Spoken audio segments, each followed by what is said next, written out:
নমস্কার, আপনারা দেখছেন এডুকেশন মাইন্ডসেট।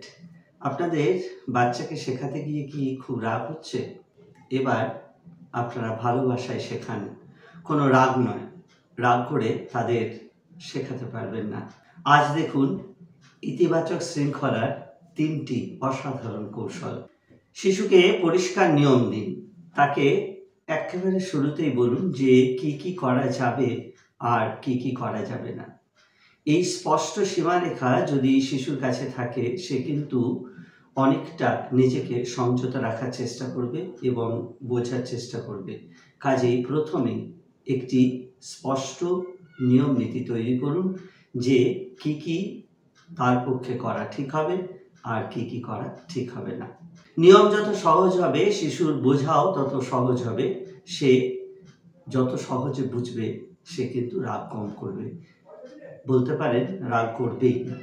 সীমিত পছন্দ দেওয়ার চেষ্টা করুন, অর্থাৎ তার সামনে সবসময় একটি করে বিকল্প রাখুন। অর্থাৎ তুমি এটা নেবে না এটা নেবে, তুমি এখন এটা করতে চাও না এটা করতে চাও। এখন যদি সে দুটির মধ্যে একটি বেছে নেওয়ার সুযোগ পায়, তাহলে সে ক্রমশ কিন্তু নিজেকে শক্তিশালী মনে করবে এবং কিছুটা তার চেয়ে মতামতের গুরুত্ব আছে সেইটা সে আস্তে আস্তে বোঝার চেষ্টা করবে। এবং বিকল্প আপনি যখন দিচ্ছেন এবং সেই বিকল্পর থেকে সে বেছে নেওয়ার সুযোগ পাচ্ছে, এইটা আমাদের শিশু মস্তিষ্কের দারুণ একটি ইতিবাচক দিক হতে পারে। কাজেই আপনারা সীমিত পছন্দ তাদেরকে দিতে পারেন। এইটা শৃঙ্খলাবদ্ধ রাখার বা শৃঙ্খলা শেখানোর অন্যতম একটা পদ্ধতি হতে পারে। প্রাকৃতিক ফলাফল বোঝাতে ওকে সাহায্য করতে হবে।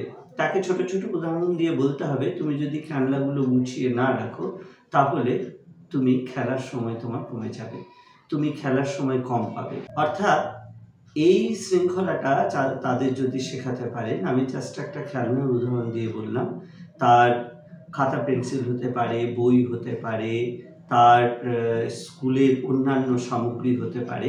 অর্থাৎ তাকে প্রাকৃতিক ফলাফলটা বোঝানোর চেষ্টা করতে হবে। অর্থাৎ কোনো কিছু যদি তুমি শৃঙ্খলাবদ্ধ না থাকো, তুমি যদি শৃঙ্খলাপরায়ণভাবে সেগুলো গুছিয়ে না রাখো, তাহলে কিন্তু ফলাফল উল্টো হতে পারে। অর্থাৎ তোমারই ক্ষতি হতে পারে, তোমার সময় কমে যেতে পারে, তুমি ঠিক সময়ে না পেতে পারো। অর্থাৎ তুমি যখন যেটা চাইছো তখন সেটা নাও পেতে পারো। তো আমাদের প্রাকৃতিক ফলাফলের উপরে তাদেরকে অনেক বেশি গুরুত্ব দিতে হবে।